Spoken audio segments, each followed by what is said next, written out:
वसुदेवसुतं देवं कंसचाणूरमर्दनं देवकी परमानन्दं कृष्णं वन्दे जगद्गुरुम्। सर्वोपनिषदो गावो दोग्धा गोपालनन्दनः पार्थो वत्सः सुधीर्भोक्ता दुग्धं गीतामृतं महत। जय श्री कृष्ण। सर भाइयों बहनों, बहुत बहुत स्वागत है आपका शुभ लोग के क्लास में। अब हम तो बिल्कुल समापन की ओर हैं, तो ये तो अच्छी अच्छी न्यूज़ है। 18वें अध्याय पर हैं हम, और एक क्लास पिछली बार हम चर्चा कर चुके हैं कुछ, और आज इसी को आगे बढ़ाएंगे। और जैसा आपको याद है, अगले सप्ताह इस कोर्स का अंतिम क्लास होगा। चलो इस पर बाद में और विशेष बात करेंगे।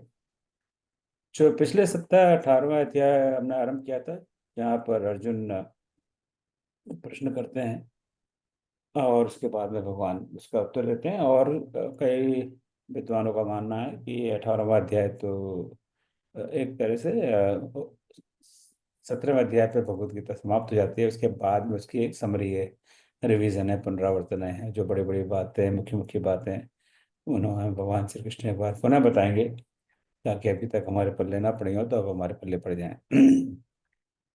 मैं समझता हूँ अर्जुन को सब समझ में आ गया होगा, तो पर भगवान ये हमारे लिए कह रहे हैं कि आने वाले समय में हो सकता है लोग इस किताब को पढ़ें, तो उनके लिए तो पुनरावर्तन बहुत आवश्यक है। तो भगवान ने कुछ एक इस पर चर्चा आरंभ की थी पिछले बार। जो तीन गुण हैं, सात्विक, राजसी और तमोगुण, उन पर पुंस, हालांकि पूरा पहले हम एक चैप्टर देख चुके हैं, पर और भी कई संदर्भ में बात कर चुके हैं, पर इसमें फिर से आज चर्चा आरंभ की। जैसे ज्ञान, वो तीन प्रकार का ज्ञान है सात्विक ज्ञान, राजसी ज्ञान, तामसिक ज्ञान। उसी प्रकार से कर्म तीन प्रकार के हैं, और उसी चर्चा को आरंभ कर रहे हैं आज कि जो जो करता है, जो करने वाला है, वो भी इसी प्रकार से तीन प्रकार के हैं। तो वहीं से हम आज आरंभ करते हैं।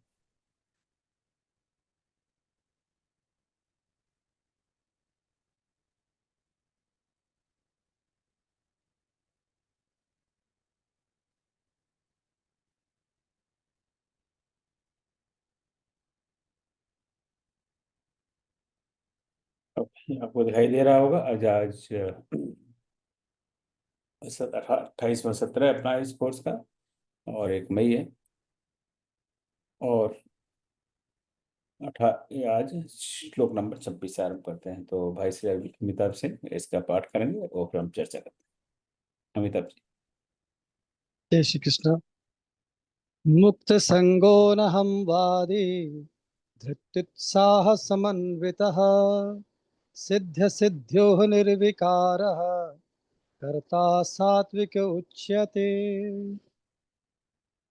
बिन अहंकार असंग धीरजवान उत्साही महा अविकार सिद्धि असिद्धि में सात्विक वही करता का।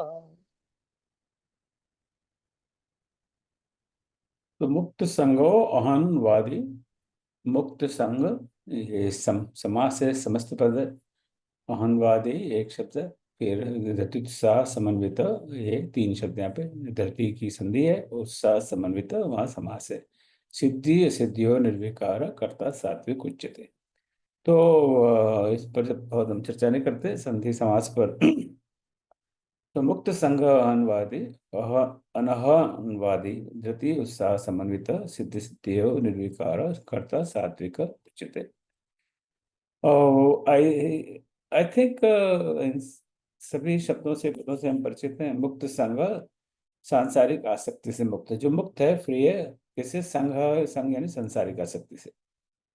पहले भी आ चुका। अहंकार तो हम जानते हैं, वही शब्द अनहंगवादी, जो वादी यानी बोलने वाला, जो बिना अहंकार के बोलता है। और धैर्य उत्साह ये सब समन्वित संपन्न। तो इसका अर्थ आई थिंक मैं इसके ऊपर गया 2 स्लाइड। हाँ, 2 स्लाइड। ओके। तो उसका अर्थ क्या है, शाब्दिक अर्थ क्या है? तो शाब्दिक अर्थ है जो सांसारिक आसक्ति से मुक्त है। कि सांसारिक अटैचमेंट से मुक्त है। अब ये देखें ना कि आप कहेंगे कि क्या ये तो कई बार सुन चुके हैं, डेफिनेटली कई बार सुन चुके हैं। तो बार बार जो बहुत महत्वपूर्ण बातें हैं उसके बारे में भगवान पुनरावर्तन कर रहे हैं, पुनः में बता रहे हैं कि जो सांसारिक आसक्ति से मुक्त हैं, जो अहंकार के वचन बोलते नहीं है, यानी दे डोंट हैव, जो घमंड नहीं है, उनको अहंकार नहीं है, और धैर्य उत्साह से संपन्न होकर बिना सफलता या स्पर्धा का विचार हुए कर्म करता है, उसे सात्विक पुरुष कहा जाता है। तो यहाँ अभी हमने बात की कि पहले 3 प्रकार के ज्ञान है, अब 3 प्रकार से कर्म को विभाजित किया। अब यहाँ पुरुष को, व्यक्ति को, हमको भगवान बता रहे हैं कि आप किस प्रकार के व्यक्ति हैं। तो ये एक टेस्ट है, लिटमस टेस्ट जो साइंस में हम कहते हैं। तो अगर ये लक्षण हम पर लागू होते हैं तो हम अपने आप को सात्विक कह सकते हैं। क्या हम संसार के आसक्तियों से मुक्त हैं? क्या हम जब बोलते हैं तो हमारे अंदर कोई घमंड या अहंकार का भाव होता है? जो भी काम करते हैं क्या हम उसके बिना असफलता का विचार करके जो भी हो फल का माँ कर्म फल पिता जन्म माँ, है ना, बहुत पहले कह चुके हैं। बहुत महत्वपूर्ण श्लोक है।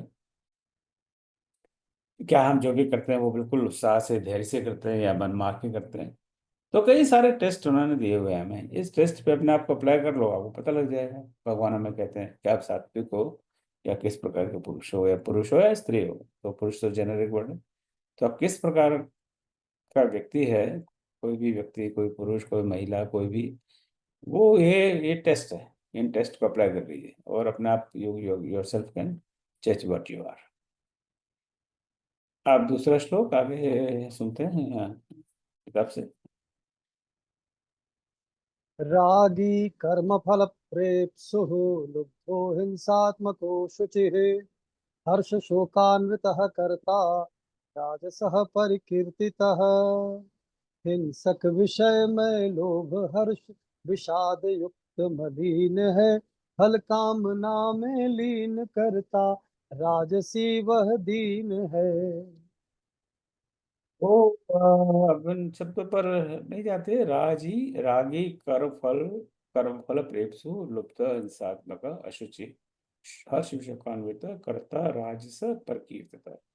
तो यहाँ पर राजसी कौन है? पहला जो हाईएस्ट क्वालिटी है ना, first class, second class, third class, पहले भी हम बात की थी। पहले ट्रेन में 3 क्लास हुआ करते थे, first class, second class, third class. अब सेकंड क्लास को उन्होंने थर्ड क्लास कर दिया, कहते हैं इसको सेकंड क्लास है, और फर्स्ट क्लास को सेकंड क्लास कर दिया है, और जो और जो नया फर्स्ट क्लास है वो फर्स्ट एसी है। तो वही वाली बात यहाँ पर है कि जो सेकंड क्लास के जो लोग हैं, जो राजसी लोग हैं, वो कौन है, या ये राजसी लोगों का क्या लक्षण है, या क्या इन लक्षण से व्यक्ति राजसी माना जाएगा? जो मनुष्य फल में आसक्त होकर काम करता है ना, किसी फल की कामना से काम करे, कर्म करता है कि ये करूंगा मैं तो ये मुझे मिलेगा, ये करूंगा तो ये मुझे मिलेगा, ये करूंगा तो ये मुझे मिलेगा। तो जो मनुष्य फल में आ सकते हैं, अब यहाँ पर वो कोई ये नहीं कह रहे कि ये सही है या गलत है, वो तो एक डेफिनेशन दे रहे हैं, right? एक राजसी के लक्षण क्या है, तामसी के लक्षण क्या है, सात्विक के लक्षण क्या है, ये हम पर छोड़ देते हैं कि आपको क्या बनना है, राजसी बनना है तो राजसी बनो, तामसी बनना है तामसी बनो, पर ये लक्षण है। सो अगर हम फल में आसक्त होकर काम करते हैं, हम लोभ में काम करते हैं, बहुत बार लोभ में, लोभ कई प्रकार का लोभ होता है। सबसे जो कॉमन लोभ तो ये है कि फाइनेंशियल ग्रीड, कि भाई किसी तरह पैसा हमारे हाथ में आ जाए, और उस पैसे के चक्कर में हम कई बार अपवित्र काम करते हैं। और जो अपवित्र काम करता है,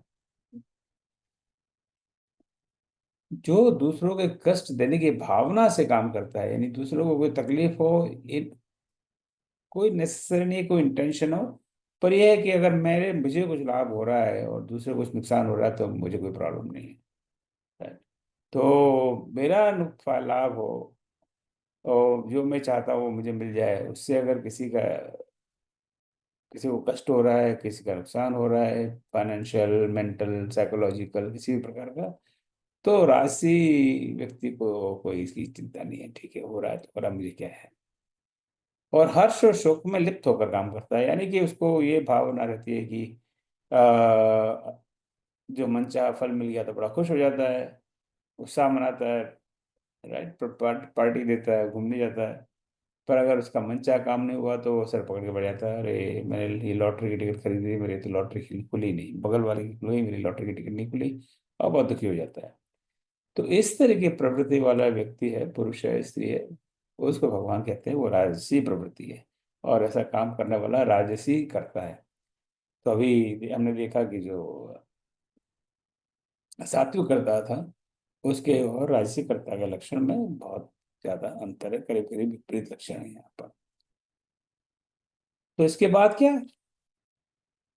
तामसी। अब इसको देखते हैं, ये क्या है अमिताभ जी? अयुक्तः प्राकृतः स्तब्धः शठो नैष्कृतिको लसः विषादी दीर्घसूत्री च कर्ता तामस उच्यते।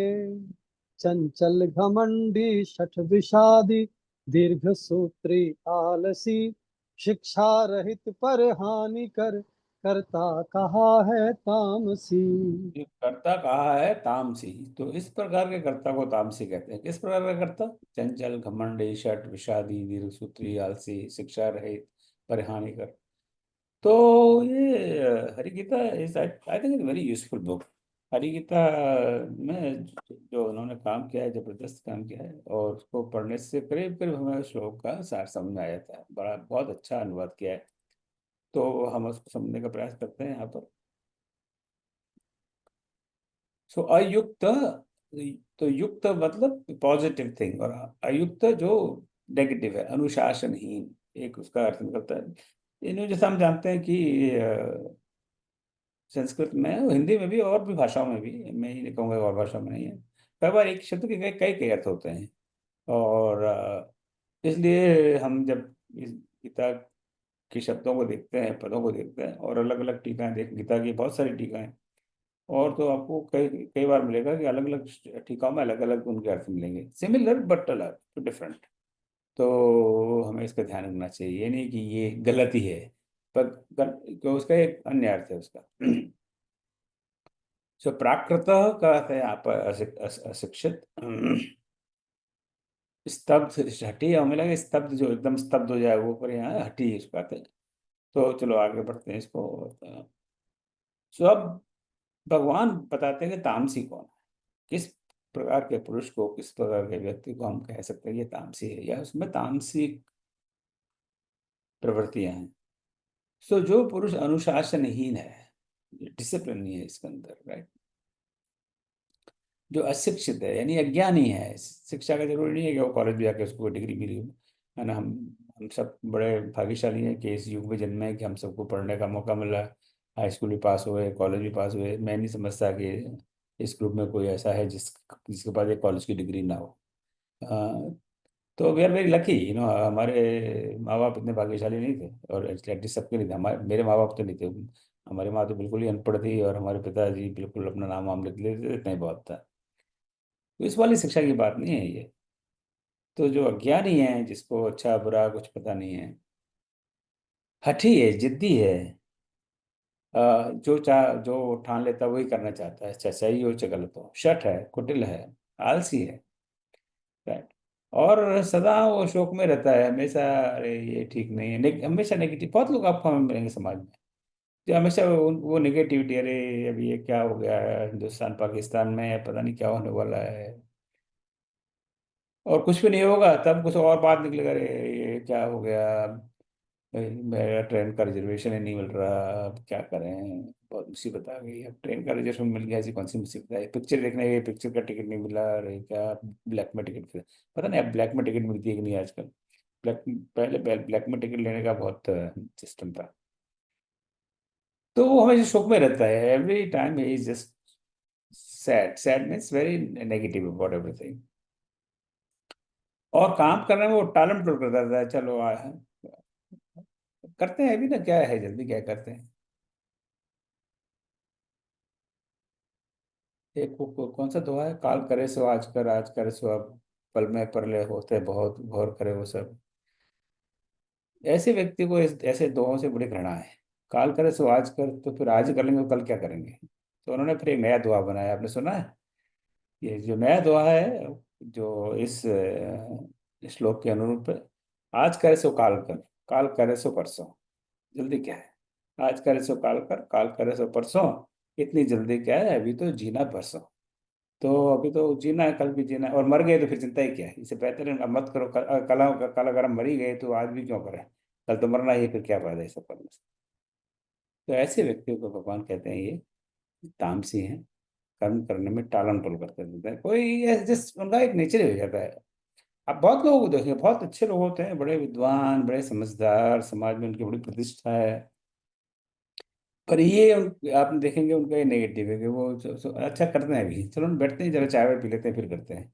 चाय वाय हो गया, अच्छा आपसे लंच का टाइम का, लंच वंच कर लेते हैं, शाम को करते हैं, शाम हो गया, अरे अब चलो कल कल करते हैं। तो इस तरह की प्रवृत्ति ये आप हम सब में है, किसी में कम है किसी में ज्यादा है, होता है फर्क। सो ये जो कमियां हैं जिन व्यक्तियों में, अनुशासनहीन है, अशिक्षित है, अज्ञानी है, हठी है, शठ है, कुटिल है, आलसी है, और सदा नेगेटिव रहते हैं, सदा शोक में से रहते हैं कि उनकी हमेशा सोच ही नेगेटिव, हर चीज को वो नेगेटिव दृष्टि से सोचते हैं, इसलिए हमेशा दुखी रहते हैं। उनको कितना भी पैसा मिल जाए फिर भी दुखी रहते हैं, क्योंकि पड़ोसी के पास आपसे 1 रुपया ज्यादा है तो दुखी रहेंगे, अरे उसके पास तो मेरे से 1 रुपया ज्यादा है तो मैं तो बहुत गरीब हूं। तो इस प्रकार के लोगों को भगवान कहते हैं कि ये तामसी है। भगवान हमें ये नहीं कहते कि हम तामसी, जैसे मैंने बताया मेरी सोच है, भगवान हमें ये नहीं कहते कि तुम तामसी बनो, सात्विक बनो, राजसी बनो। वो कहते हैं कि ये लक्षण है, अब तुम्हारी मर्जी है, तुम्हें जो बनना है, तामसी तामसी बनना है, राजसी बनना है। मैं बता रहा हूँ कि किस प्रकार तामसी बन सकते हो, किस प्रकार राजसी बन सकते हो, किस प्रकार सात्विक बन सकते हो। चलिए अब अगला श्लोक सुनते हैं। प्रवृत्तिं च निवृत्तिं च कार्याकार्ये भयाभये बन्धं मोक्षं च या वेत्ति बुद्धिः सा पार्थ सात्विकी। जाने प्रवृत्ति निवृत्ति बंधन मोक्ष कार्य अकार्य भी, हे पार्थ सात्विक बुद्धि है जो भय अभय जाने सभी। तो अभी भगवान ने कर्ता की बात की, करने वाला। अब भगवान बुद्धि की बात कर रहे हैं। 3 प्रकार की बुद्धि, प्रवृत्तिम पार्थ, या बुद्धि प्रवृत्तिम निवृत्तिम च कार्य कार्य भयावय च बंधम मोक्षम च वेत्ति सा सात्विकी मता। मेरा मत है कि ऐसे व्यक्ति, ऐसी ऐसी बुद्धि सात्विक बुद्धि है। कैसी बुद्धि? अरे ये तो संस्कृत में हमारे समझ में आया नहीं, तो चलो हिंदी में लिख लेते हैं। तो हे पार्थ, वह बुद्धि सत्वगुणी है जिसके द्वारा मनुष्य प्रवृत्ति और निवृत्ति को, करणीय और अकरणीय को, भय और अभय को तथा मोक्ष और बंधन को यथार्थ में समझता है। सो अगर हमारी बुद्धि ही ठीक से ना हो तो फिर कुछ करना बड़ा मुश्किल है। तो बुद्धि सात्विक हो तब हम समझ पाएंगे इनके अंदर फर्क क्या है। बंधन को यथार्थ में समझता है, वास्तव में समझता है। कौन सी बात है? मन प्रवृत्ति और निवृत्ति को। प्रवृत्ति क्या है? प्रवृत्ति में आजकल क्या प्रवृत्ति चल रही है भाई? आजकल मैं स्विमिंग सीख रहा हूँ। समर वेकेशन में क्या हो रहा है, 25 है अभी समर वेकेशन इंडिया में तो शुरू हो गया होगा, शायद स्कूल होगा, राइट? और 1.5-2 महीने होता है, बट नो आज का मेरा मेरा जो इस बार में जानकारी बहुत पुरानी है। और यहाँ पर तो और भी ज़्यादा लंबा वेकेशन होता है बच्चों का भी। 1 जून के आसपास शुरू होगा और करीब 8-10 अगस्त तक 2 सवा 2 घंटे का, सवा 2 महीने का बच्चों की छुट्टियां होती है स्कूल में, elementary, high school, middle school में। तो माँ बाप बड़े परेशान रहते हैं कि सवा 2 महीने ये बच्चे जो हमारी जान खा जाएंगे, राइट? तो उनके लिए कुछ ना कुछ प्रवृत्ति ढूंढते रहते हैं। एक स्विमिंग क्लास में लगा दिया, टेनिस के लिए लगा दिया, लड़कियां डांस सीखने गई, कथक सीख रही हैं, इस तरह के, यानी कोई मैथमेटिक्स की क्लास में लगा दिया, इंग्लिश की क्लास में लगा दिया। तो ये प्रवृत्ति है। निवृत्ति के हम निवृत्त हो गए, राइट? 60 साल की उम्र हुआ, सरकार ने निवृत्त कर दिया। सो निवृत्ति इज रिटायरमेंट, इन एक्शन। प्रवृत्ति और निवृत्ति is action and in action. कि जो एक्शन और इन एक्शन में अंतर समझता है वह बुद्धि, जो बुद्धि प्रवृत्ति और निवृत्ति में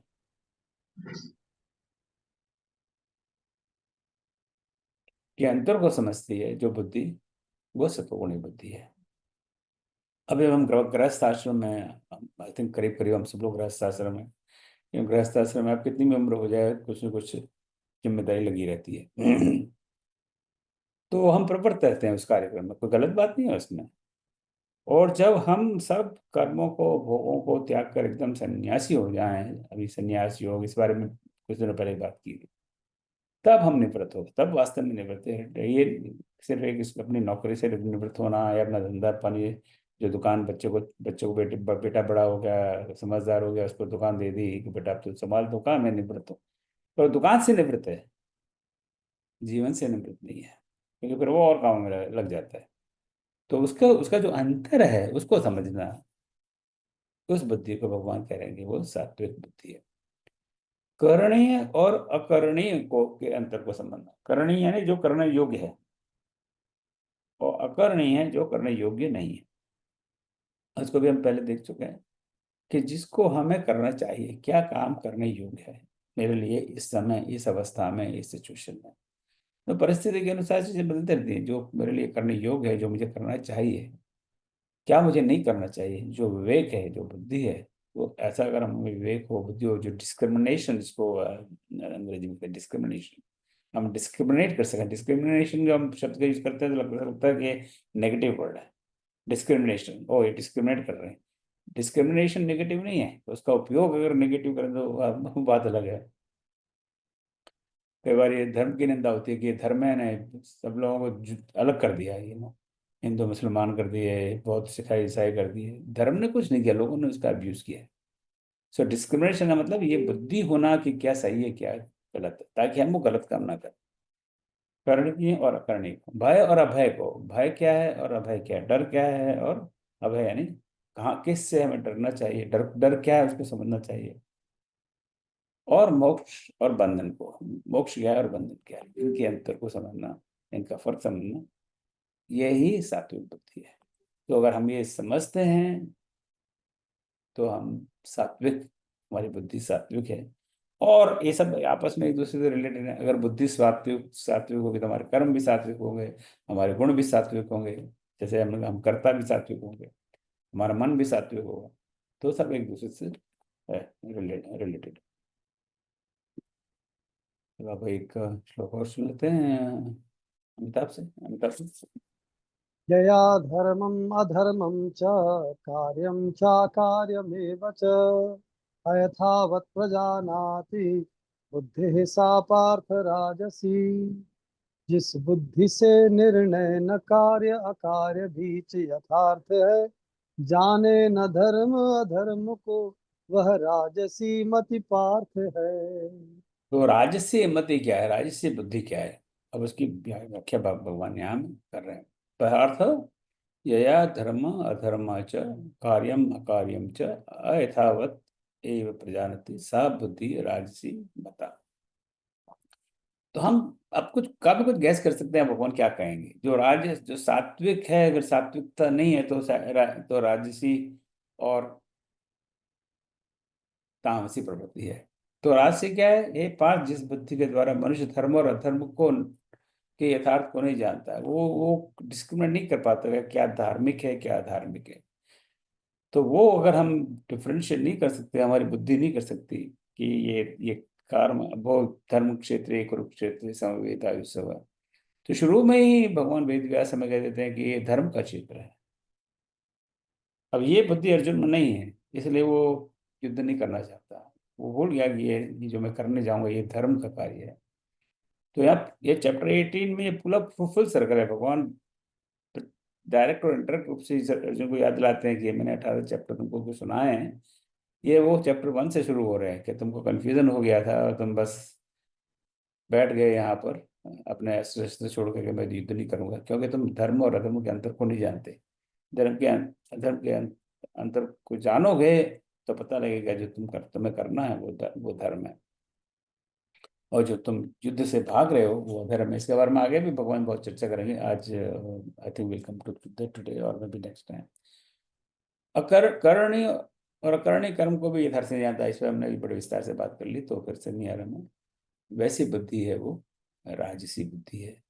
तो ये अंतर, धर्म धर्म का अंतर, करने करने का अंतर, क्या सही है, what is not right, what is not right, ये जो मन में जो संदेह है, डाउट है, ये नहीं कि व्यक्ति धार्मिक कर्म नहीं करना चाहता, या उसको ये वो जो करणीय कर्म है उसको करना चाहता है, उसको कुछ उसके दिमाग इज नॉट वेरी क्लियर।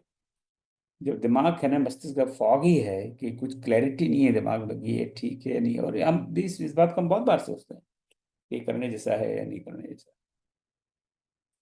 पहले किसी अध्याय में दान की बात की थी, किस तरह का दान करना चाहिए, वहां भी ये तीन बातें आई थी। अब कोई आता है आपका मित्र कि भाई मैं बहुत बड़ी परेशानी में हूँ और मेरा बेटा को अमेरिका पढ़ने जाना है, पर 20 लाख रुपए की आवश्यकता है, क्या आप मेरी हेल्प कर सकते हैं? मैं आपको 5 साल में लौटा दूंगा, 2 साल में लौटा दूंगा। तब हमारी बुद्धि हमें कहती है कि करने जैसा कर्म है नहीं, सही है कि नहीं, क्योंकि वहाँ बहुत क्लियर नहीं है कि ये सही है कि नहीं। तो एक मन करता है कि हाँ चलो, ये मेरा दोस्त है, बचपन से मैं जानता हूँ इसको, बेटा पढ़ने जा रहा है तो अच्छी बात है, मेरे पास पैसे पड़े हुए हैं, ऑलरेडी 5 करोड़ रुपए जमा है मेरी बैंक में, 20 लाख दे देता हूँ, क्या फर्क पड़ता है। पर एक बुद्धि कहती है कि अमेरिका जाने की जरूरत ही क्या है, पढ़ लो यहीं पे, जाओ तो अपने पैसे से जाओ, दूसरी चीज क्यों मांग रहे हो, राइट? कि कोई आवश्यक तो है नहीं अमेरिका जाना। तो वहां पर जो डिस्क्रिमिनेशन मन में आना चाहिए कि क्या सही है और क्या सही नहीं है। अब हम डॉक्टर कामेश्वर जी के पास पहुंचते हैं और उनसे आगे के श्लोक सुनते हैं। जी। अधर्मं धर्ममिति या मन्यते तमसावृता स्वार्थान् विपरीतांश बुद्धिः स पार्थ तामसी। तम व्याप्त हो जो बुद्धि धर्म अधर्म ही को मानती, वह तामसी जो नित्य अर्जुन अर्थ उल्टे जानती। अब यहाँ भगवान हमें बता रहे हैं कि अभी तुम्हें मैंने बताया सात्विक बुद्धि क्या है, राजसिक बुद्धि क्या है, तो तामसिक बुद्धि क्या है। पार्थ या तमसा आवृता बुद्धि अधर्मम धर्मम इति मन्यते च सर्वार्थान विपरीतान मन्यते सा तामसी अस्ति। तो हे पार्थ, जिस बुद्धि द्वारा मनुष्य अधर्म को धर्म मान लेता है, मतलब उसको कोई कंफ्यूजन नहीं है, उसको पता ही है धर्म है, पर उसी को वो फॉलो करता है, इसी प्रकार हर वस्तु को वो विपरीत अर्थ निकालता है, ऐसी बुद्धि को तामसी समझना चाहिए। अब इसके हम एक दो उदाहरण देख लेते हैं।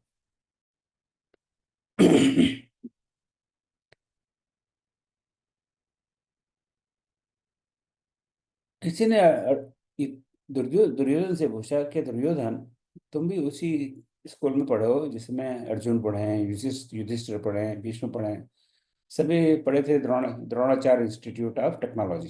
पता है ना आपको, एडमिशन अब वो कॉलेज बंद हो गया, तो उसमें बहुत लिमिटेड सीट थी, कुल 105 सीट थी, तो उसमें 100 पाउंड 100 कौरवों को एडमिशन मिला, 5 पांडवों को, और उन्होंने अपना बेटा भी लगा लिया उसमें, तो 106 विद्यार्थी थे।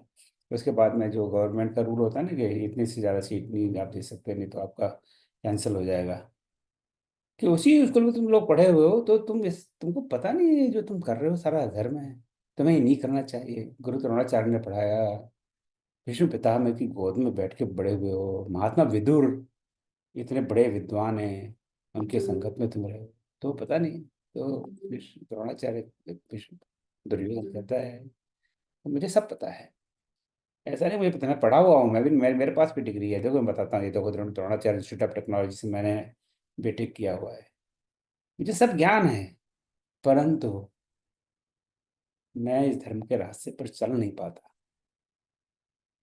मेरी बुद्धि ऐसी है कि जो अधर्म का मार्ग है वही मुझे अच्छा लगता है, यद्यपि मुझे पता है कि वो गलत है।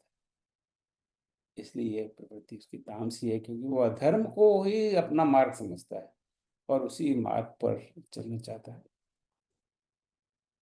रावण भी हमें रामचरितमानस सुना है, पढ़ा है, तामस तन कछु साधन नाही, याद है ना? जब जब पहुंचती है शूर्पणखा उनकी बहन, क्योंकि वहां पर ये दो लोग घूम रहे हैं राजकुमार, और उन्होंने देखो मेरी क्या दिशा कर दी। तब भगवान कहते हैं कि ऐसा जिसको ऐसा साहस है, जिसने मेरी बहन के नाक कान काट दिए, खरदूषण का वध कर दिया, खरदूषण मौसम बलवंता, मेरे जैसे बलवान है खरदूषण, उनको मार दिया। तब वो तो स्वयं भगवान ने अवतार लिया है। उसको पता है वो भगवान है, पर वो भी पता है कि तामस धन को जो साधन है मेरे पास, तो मैं तो वो स्वयं को एडमिट ही करता है तामसी, मैं तो तामसी हूँ, मेरे पास तो उनको भजने का कोई साधन नहीं है।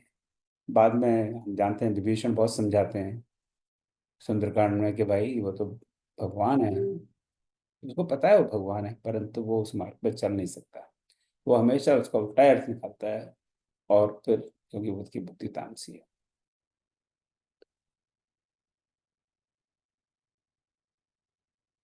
मैं एक बहुत रिसेंट एग्जांपल बता रहा हूँ। अभी कुछ हमारे मित्र भी हैं, रिश्तेदार भी हैं यहाँ पर, तो कुछ बात निकली थी डोनेशन वोनेशन देने की। एक संस्था से हम परिचित हैं, वहाँ पर उनको कुछ आवश्यकता थी।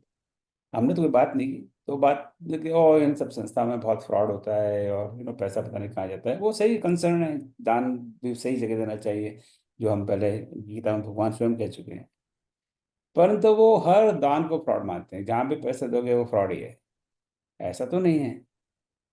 तो उन्होंने ये मान लिया है कि दान देना मतलब पैसे का वेस्ट करना। तो वो उनकी, मैं समझता हूँ ये इस तरह की सोच तामसी सोच है। क्योंकि हम दुनिया भर के काम करते हैं, स्टॉक मार्केट में पैसा लगाते हैं, तब अपना बुद्धि विवेक का प्रयोग करते हैं, राइट। कोई नया नया धंधा शुरू करता है, उसमें अपना बुद्धि विवेक का प्रयोग करते हैं। तो जब हम हर चीज में अपनी बुद्धि का विवेक का प्रयोग करते हैं, तो दान देने में क्यों नहीं करते? वहां भी अपना एनालिसिस कर रहे हैं कि भाई यहाँ ठीक है कि नहीं है। हम जो पैसा यहाँ पर दान देंगे वो काम ठीक से काम या नहीं आएगा, 100% नहीं आएगा तो 90% आएगा या नहीं आएगा, 50% आएगा नहीं आएगा। वहां तो एक गिने नहीं, यहाँ तो दान देना ही नहीं, इसे वेस्ट ऑफ मनी, ये सब लोग खा जाते हैं।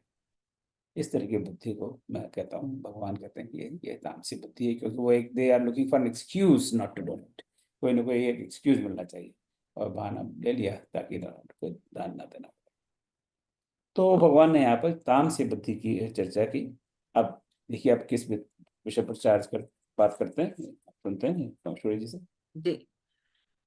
शमोदमस्तपः शौचम् शान्तिरार्जवमेव च ज्ञानं विज्ञानमास्तिक्यं ब्रह्म कर्म स्वभावजम्। शम दम क्षमा तप शुद्धि आस्तिक बुद्धि भी विज्ञान भी द्विज के स्वभावज कर्म है तन मन सरलता ज्ञान भी। अब इस श्लोक से भगवान एक बहुत महत्वपूर्ण विषय में आते हैं, जो बड़ा ही कॉन्ट्रोवर्शियल विषय है, पहले भी हालांकि इस बारे में बात हो चुकी है। वो है जाति की। हमारे देश में जो जाति प्रथा है, और अभी भी है, हम इसको डिनाई नहीं कर सकते। आप देखिए, एक चुनाव आता है तो बहुत क्लियरली ओपनली लोग बात करते हैं हम, कि ये क्षत्रिय वोट हैं, राजपूतों के वोट हैं, राजपूतों को जाएंगे। ये बनिया यहाँ इस खड़ा हुआ है तो सारे बनिए लोग बनिया को वोट देंगे। इस तरह से ये वेरी ओपन थिंग, कोई इसमें कोई पहले तो भी थोड़ा हर्षश हुआ करता था, अब कुछ हर्षश नहीं है, तो बहुत बात। और ये भारत में ऐसा नहीं है, कि अमेरिका में भी हमने देखा हुआ है, black votes, Hispanic votes, who will vote to which. It's more, यहाँ पर जाति नहीं है तो more of a race, the black people, Asian people, Chinese people, Indian people, white people, things like that. तो जाति जो प्रथा है देश के अंदर, वो बड़ी बहुत पुरानी प्रथा है, बरसों पुरानी प्रथा है। इसके रूट्स क्या हैं, जो इतिहासकार है वही जानेंगे। भगवान स्वयं इसका उल्लेख करते हैं, इसका मतलब कि बहुत बहुत पुरानी प्रथा है, और इसकी बहुत निंदा की गई है, निंदा अभी भी हो रही है, क्योंकि इससे बहुत भेदभाव समाज में हो गया है। तो भगवान उनकी व्याख्या करते हैं कि जो हम कहते हैं ब्राह्मण है, वैश्य है, शूद्र है, क्षत्रिय, ये क्या है, इसकी क्या परिभाषा है। और वो यहाँ पे बहुत बात क्लियर यहाँ पे हो जाती है। तो शम दम तप शौचम शांतिम आर्जवम आस्तिकम ज्ञानम च विज्ञानम एव ब्रह्म कर्म स्वभावजम।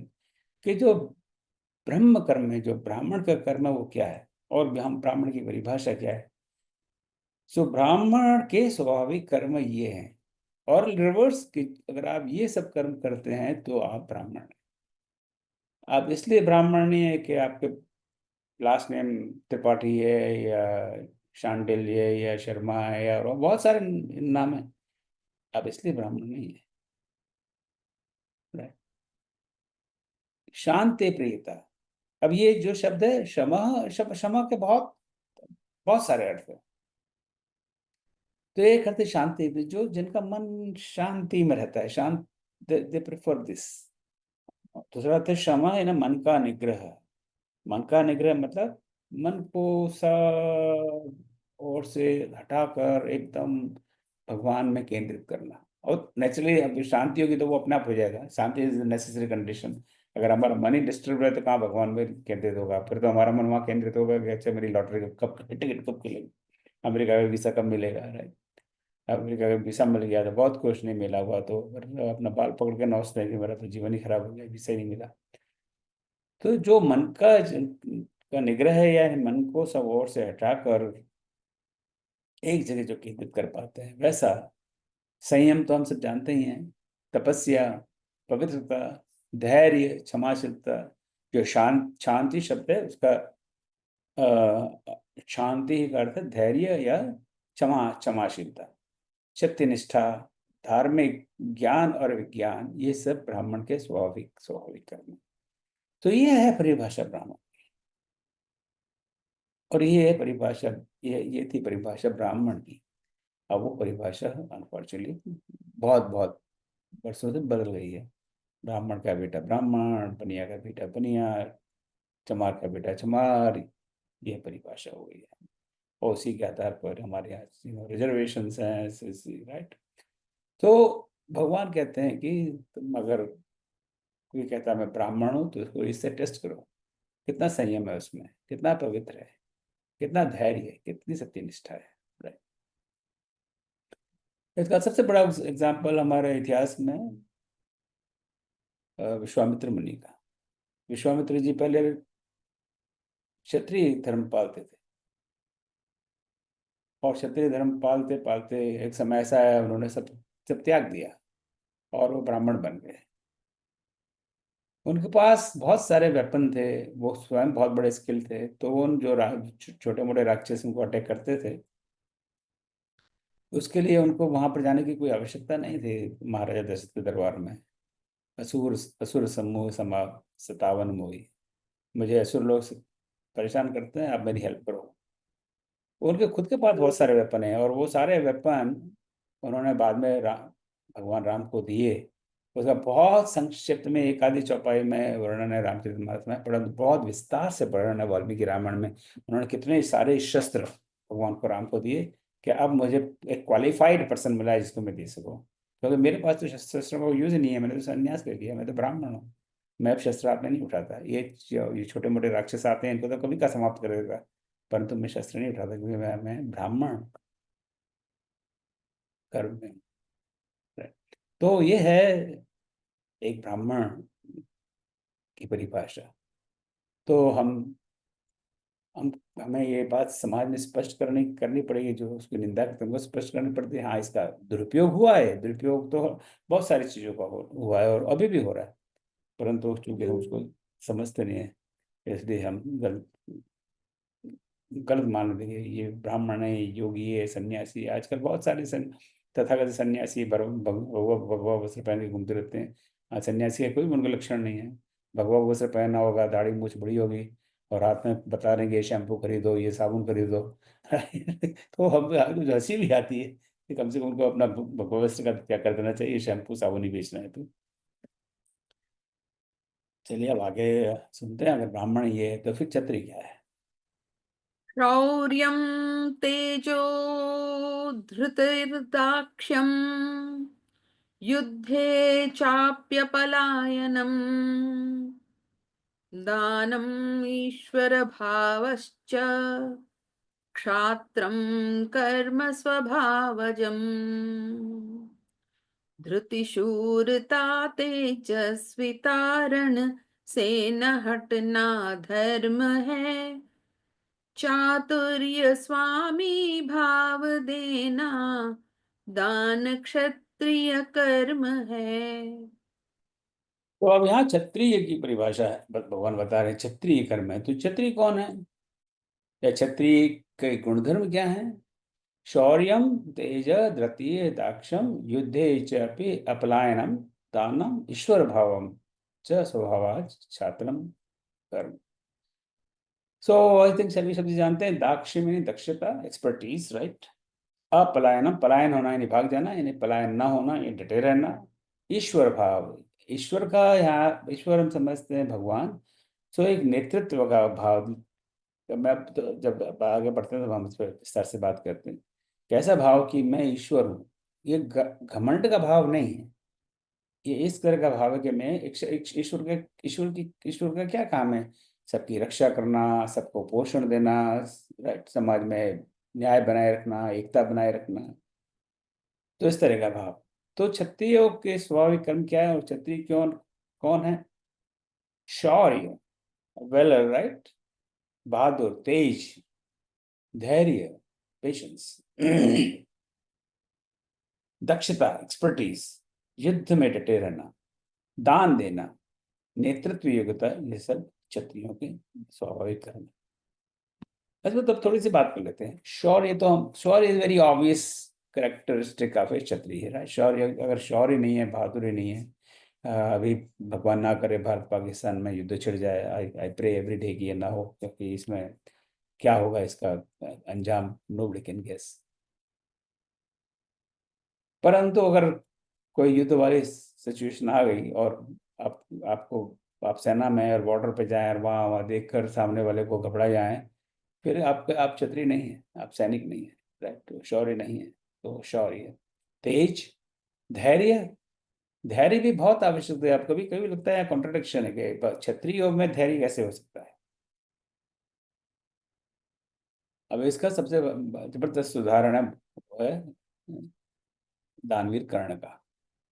आपको पता ही है, दानवीर कर्ण भी वो द्रोणाचार्य इंस्टीट्यूट ऑफ टेक्नोलॉजी में एडमिशन चाहते थे, तो उनको तो एडमिशन रिजेक्ट कर दिया गया। कोई जान पहचान में नहीं थी, तो क्या किया जाए? तो बोले ये तो ये नहीं बनना चाहते, तो मैं तो इनके भी गुरु के पास पहुंचता हूँ। तो द्रोण के गुरु भगवान परशुराम, स्वयं द्रोण के गुरु। भगवान परशुराम के जो विद्यार्थी हैं, एक है भीष्म पितामह, दूसरे द्रोण, कि मैं उनके पास पहुंचता हूँ। भगवान परशुराम के पास पहुंचे, अपना बायोडाटा और मार्कशीट हाई स्कूल की सब लेकर, कर्ण के मुझे आपके कॉलेज में एडमिशन चाहिए। तो भगवान का, आपको तो हम भगवान परशुराम के बारे में हम जानते ही हैं, उनको तो क्षत्रियों से बड़ी पसंद नहीं थे। 21 बार क्षत्रिय उन्होंने पृथ्वी की थी। तो उनका ठीक है, मैं एडमिशन तेरे को दे दूंगा मेरी कॉलेज में, परंतु तो ब्राह्मण है ना, मैं तो सिर्फ ब्राह्मण को ही पढ़ाता हूँ, ये और कोई को नहीं पढ़ाता, क्योंकि मुझे तो ये क्षत्रिय वत्रिय बिल्कुल पसंद नहीं है। अब क्या किया जाए एडमिशन लेने के लिए? आज जैसे फर्जी पेपर चलते हैं ना, तो करण भी एक फर्जी सर्टिफिकेट लेके गया था, नो जाति का सर्टिफिकेट कि ये ब्राह्मण है। आजकल ये फर्जी सर्टिफिकेट, तो फर्जी सर्टिफिकेट बहुत पुराने हैं। तो बोला हाँ मेरे पास ये गेजेटेड ऑफिसर का सर्टिफिकेट है, वहाँ पर एक आईएएस ऑफिसर ने साइन किया हुआ है कि ये जो है कर्ण है, ये ब्राह्मण है। बोला हाँ ठीक है ठीक है चलो। एडमिशन दे दिया कॉलेज में, पढ़ाया बढ़ाया, सारी ज्ञान व्यान सब दिया। सबको पता होगी ये कहानी, पर नहीं हो तो I think this is very educational. तो एक दिन उनको लेसन वेसन दे के धूप हो रही थी, तो बोला मेरे को बहुत थकान लग गया हूँ, मैं जरा आराम करना चाहता हूँ पेड़ के नीचे। बोला हाँ गुरु जी आराम करिए, आप आराम से, मैं बैठा हूँ और आप अपना सर मेरे जांघों पर रख लीजिए ताकि आप आराम से तो धूप में आराम से हो गए। और वहाँ पर है बहुत बड़ा एक कीड़ा, और वो कर्ण को काटने लग गया। और आप सोच सकते हैं, हमको तो एक मच्छर काटता है तभी हम परेशान हो जाते हैं, मच्छर है फटाक से मार रहे और वो कीड़ा काटने लगा, और बहुत दर्द होने लगा। वो कीड़ा चमड़ी में छेद करके अंदर घुस गया, मांस के अंदर। तो और तो कितनी तकलीफ होगी, परंतु वो तो उसके अंदर वो धैर्य था, उसने चूचा नहीं की कि मैं जरा भी चूचा करूंगा तो गुरुदेव की आंख खुल जाएंगी, गुरुदेव की निद्रा में विघ्न आ जाएगा। और खून बहने लगा जांघों से, तो वो खून गुरुदेव के को टच कर गया, स्पर्श कर गया। तो जब खून स्पर्श हुआ तो गुरुदेव को ये क्या गिला गिला, तो उनकी आंख खुली, उठ के देखा खून निकल रहा है, बोले ये क्या हो रहा है। तो बोले नहीं नहीं, कुछ कोई बात नहीं गुरुदेव, मैं क्षमा चाहता हूँ, आपकी आंख खोलो, ये निद्रा अपनी पूरी नहीं हुई। तो भगवान ने विचार किया, भगवान परशुराम ने, कि ये तुम सच से बताओ तुम कौन हो, तुम ब्राह्मण नहीं हो सकते, ब्राह्मण में इतना धैर्य नहीं हो नहीं सकता, हो इतना धैर्य एक सिर्फ क्षत्रिय में ही हो सकता है, सच बोलो। नेचुरली कर्ण बहुत घबरा गया, पैरों में गिर गया कि गुरुदेव मैं क्षमा चाहता हूँ, आपके कॉलेज में एडमिशन के लिए आपकी कंडीशन थी तो मैंने नकली सर्टिफिकेट बताया, तो मैं I am very sorry, I apologize, फलाना ढिमका। गुरुदेव ने कहा तुमने बहुत बड़ा पाप किया है। मैं जितनी भी तुम्हें विद्या दी है, अंतिम क्षण में विद्या तुम्हारे काम नहीं आएगी। और उसी का लाभ लिया अर्जुन ने और कर्ण का वध किया। सो एक धैर्य बहुत बड़ा गुण है, ये क्षत्रिय के लिए बहुत आवश्यक है धैर्य। ये नहीं कि अभी वहां पर कुछ बदमाश घुस गए, उन्होंने कुछ हमारे लोगों की हत्या कर दी, तो फटाक से वहां पे बम डाल दो। बहुत सारे हमारे अभी हिंदुस्तानी लोग हैं, वो कहते हैं ओ मोदी क्या कर रहा है, फटाक से बम क्यों नहीं डाल डाल देता अमेरिका पाकिस्तान के ऊपर। धैर्य रखना पड़ता है, बहुत सोचना पड़ता है कि इसका कॉन्सिक्वेंस क्या होगा। दक्षता, एक्सपर्टीज, युद्ध में डटे रहना, यानी कोई आपने लिया है प्रोजेक्ट उसको पूरा करना, दान देना। दान देना में कर्ण की कोई शान नहीं है, सब एग्जाम्पल कर्ण की कहानी जानते ही हैं, तो अब मैं आगे नहीं पढ़ता। या नेतृत्व योग्यता, लीडरशिप क्वालिटी, लीडरशिप क्वालिटी का मतलब जो लीडर के लक्षण होते हैं, आपके अंतर्गत जो लोग हैं उनकी रक्षा करना, प्रोटेक्ट करना, उनको एक बराबर समझना, ध्यान रखना कि सबको उनकी आवश्यकता अनुसार भोजन मिले, और सब जो भी सुख सुविधाएं, घर मिले, छत मिले, ये सारी क्वालिटीज ये क्षत्रिय होगी है। तो अगर आप में ये क्वालिटीज हैं तो आप क्षत्रिय हैं। इसलिए क्षत्रिय नहीं है कि आपके नाम के आगे चौहान लगा हुआ है या राजपूत लगा हुआ है या आप पता नहीं और कितनी भी सरनेम से, उससे आप क्षत्रिय नहीं बन जाते। क्षत्रिय आप बनेंगे कि ये सारे लक्षण हो। फिर तामसिक क्या है, चलो ये भी पूछ लेते हैं कामेश्वर जी से।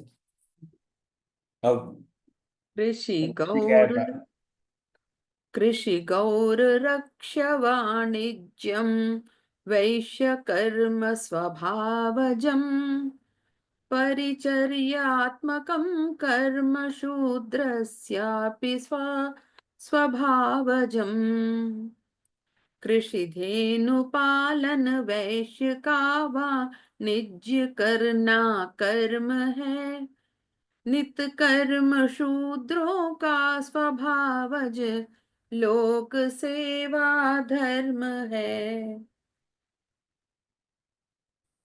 अब भगवान, वाणिज्य करना कर्म है वैश्य का, तो वैश्य और शूद्र दोनों की व्याख्या एक ही श्लोक में कर देते हैं।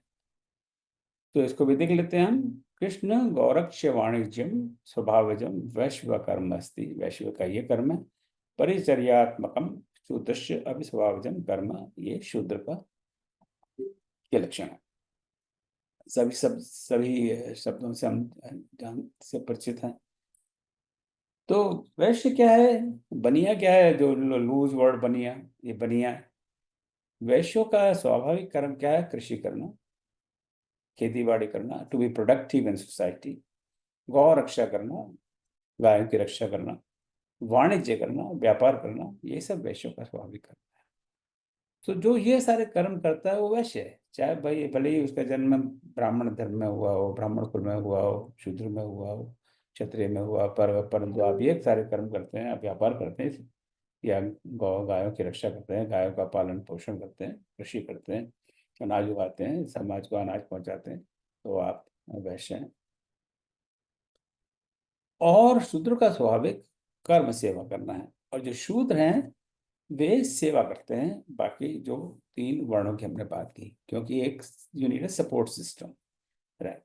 तो एक सपोर्ट सिस्टम में जो हम सेवा करते हैं और लोगों की सेवा करते हैं, उनके कार्य की सेवा करते हैं, वो है वो एक, और उस सेवा के एवज में हमें अन्न मिलता है, सुरक्षा मिलती है, पालन पोषण हमारा होता है, तो वो कर्म है, वो शूद्र का कर्म है। तो ये कोई नीचा कर्म नहीं है। शूद्र का मतलब हम तो समझेगा शूद्र यानी कोई नीचा, ये भी एक कर्म है।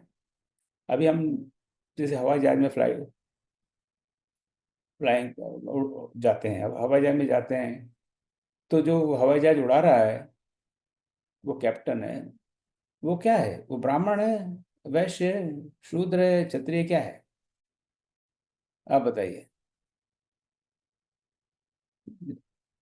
अच्छा, जो जो हमें आती हैं वो सुंदर सुंदर लड़कियां, अब आज का सुंदर लड़कियों का जमाना कुछ कम ही हो गया वैसे, तो वो आपको पूछती है, मैं हेल्प यू सर, आपको चाय चाहिए, कॉफी चाहिए, अल्कोहल चाहिए, वो क्या है? ब्राह्मण है, वैश्य है, क्षत्रिय है, शूद्र, क्या है बताइए आप?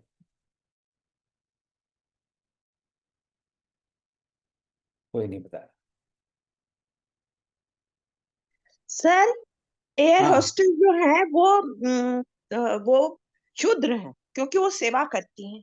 वो सेवा कर रहे हैं, तो वो जी। अगर वो, हाँ बिल्कुल, थैंक यू। तो वो शुद्ध है, तो वो जो पायलट है वो भी शुद्ध ही है, वो भी सेवा कर रहा है।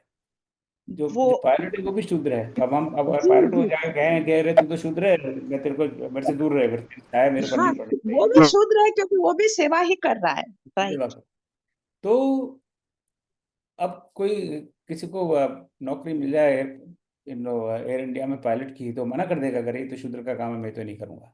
नहीं करेगा ना, बड़ा वो तो मिठाई बटेगी सारे मोहल्ले में, अरे देखो देखो देखो, ये मल्होत्रा जी के बेटे को देखो कि एयर इंडिया में पायलट की नौकरी मिली, क्या बात है, वाह वाह, बधाई बधाई बधाई। सब लोग भले ही अंदर से सब लोग जल रहे हो, ईर्ष्या कर रहे हो, बात बात अलग है, पर बधाई बधाई बधाई। तो शूद्र का काम कोई जरूरी नहीं है कि वो एक झाड़ू झाड़ू लगाने वाले जिस दिन, अभी भारत में तो ये बहुत बड़ी सुविधा है, करीब करीब सब लोगों के घर में कोई न कोई आता है, आती है झाड़ू पोछा करने के लिए। एक दिन नहीं आए पता लग जाता है, नानी याद आ जाती है, फिर सब जगह फोन लगाते हैं बड़ों से बड़े से, अच्छा वो आज आई नहीं क्या, आज आई नहीं क्या, क्या हुआ, क्यों नहीं आई, क्या हुआ? कितना महत्व है, एक दिन बर्तन मांजने वाला ना आए, मांजने वाली नहीं आए, तो कितना टेंशन हो। मैंने खुद ने एक्सपीरियंस किया हुआ है, इतना टेंशन हो जाता है वहां पे कि अब क्या होगा। तो जो हमारे घर बर्तन मांजने आता है, या बर्तन साफ कर, या कपड़े धोता है, या झाड़ू करता है, पोछा करता है, या कोई रसोई करने आता है, सब शुद्ध रहेंगे, तो सब सेवा करते हैं। और सभी ये काम बड़े उत्तम काम है, उनके बिना समाज में कुछ नहीं हो सकता। मैं तो जैसे यूनिवर्सिटी में प्रोफेसर हूँ, जाता हूँ, नौकरी करता हूँ, मुझे हर महीने तनख्वाह मिलती है, आज 1 महीना तनख्वाह मिली है, मैं बहुत खुश हूँ, बड़ा प्रसन्न हूँ। वाह वाह वाह, तनख्वाह मिली है। ये कौन सा काम है? ये भी शूद्र का ही काम है। हम एक सेवा करते हैं समाज की, और समाज उसके एवज में हमें उसकी फीस देता है, तनख्वाह देती है। तो ये सारे आईएएस ऑफिसर से सब शूद्र हैं। क्या करते हैं? समाज समाज की सेवा ही तो करते हैं, तो वोट भी लेते हैं वो समाज की सेवा करने के लिए। राइट। हमारे सारे पॉलिटिशियन ये सब सुधरे हैं, क्योंकि वो करते नहीं है वो काम सुधरता का, ये बात अलग है, वो सेवा नहीं करते। तो चलो, ये थोड़े लाइट वेट में कह लिया। तो हमें शूद्रों, जो शूद्र की जो हमारे अंदर मानसिकता है कि ऊंचा काम है, छोटा काम है, ये मानसिकता से हमें दूर होना चाहिए, कि शूद्र का भी इतना ही महत्व है समाज में जितना कि एक ब्राह्मण का है, या एक क्षत्रिय का है, या वैश्य का। ये तो एक विभाजन है, ताकि एक डिसिप्लिन, अब कोई भी बड़ी कंपनी होती है उसका विभाजन होता है, ये मार्केटिंग डिपार्टमेंट है, ये फाइनेंस डिपार्टमेंट है। अब जिसको फाइनेंस का ज्ञान नहीं हो, उसको आप मार्केटिंग डिपार्टमेंट बना दो, तो क्या क्या होगा? मार्केटिंग का सत्यानाश ही हो जाएगा ना। और जिसको मार्केटिंग का ज्ञान है और फाइनेंस का नहीं है, उसको फाइनेंस में डालो, सारा फाइनेंस ऊपर नीचे हो जाएगा। तो सही आदमी को उसका जो उसकी एक्सपर्टीज है, इसकी जो क्वालिटीज है, उसको वो काम करना चाहिए। भगवान यहाँ ये कह रहे हैं, वो उसे कोई ऊंचा या नीचा नहीं हो जाता। तो अब यहाँ पर हम रुकते हैं आज। यही था ना अंतिम श्लोक आज का। तो बहुत बहुत धन्यवाद, विशेषकर अमिताभ जी को और कमेश्वरी जी को, जिन्होंने आज के श्लोकों का वाचन किया। अब हम शांति पाठ पाठ की तरफ बढ़े, उसके पहले आप सब जानते ही हैं, ये अगले सप्ताह 8 नए श्लोकों का हम अध्ययन करेंगे, और इसका कोर्स का समापन होगा। और अगले सप्ताह डॉक्टर राजनी शर्मा दीदी इस अध्याय का सारांश में बताएंगे, क्योंकि बहुत सारी चीज़ें नेचुरली छूट गई हैं।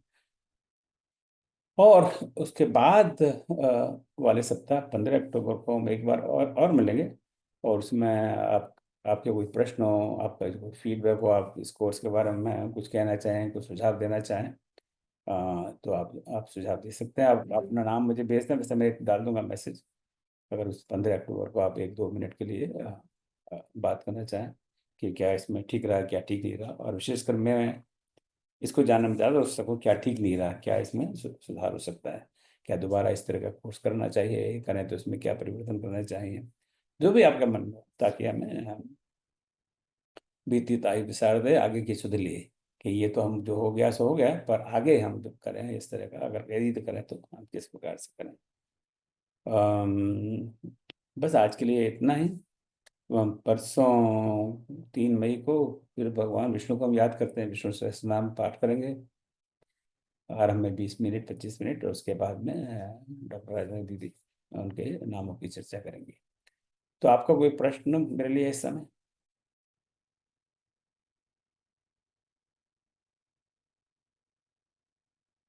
चलिए, बहुत बहुत धन्यवाद। अब मैं लाल साहब को आमंत्रित करता हूँ आज के शांति मंत्र के लिए। ॐ सर्वेषां स्वस्तिर्भवतु, सर्वेषां शान्तिर्भवतु, सर्वेषां पूर्णं भवतु, सर्वेषां मङ्गलं भवतु। ॐ सर्वे भवन्तु सुखिनः, सर्वे सन्तु निरामयाः, सर्वे भद्राणि पश्यन्तु, मा कश्चित् दुःखभाग् भवेत्। ॐ असतो मा सद्गमय, तमसो मा ज्योतिर्गमय, मृत्योर्मामृतं गमय। ॐ शान्तिः शान्तिः शान्तिः।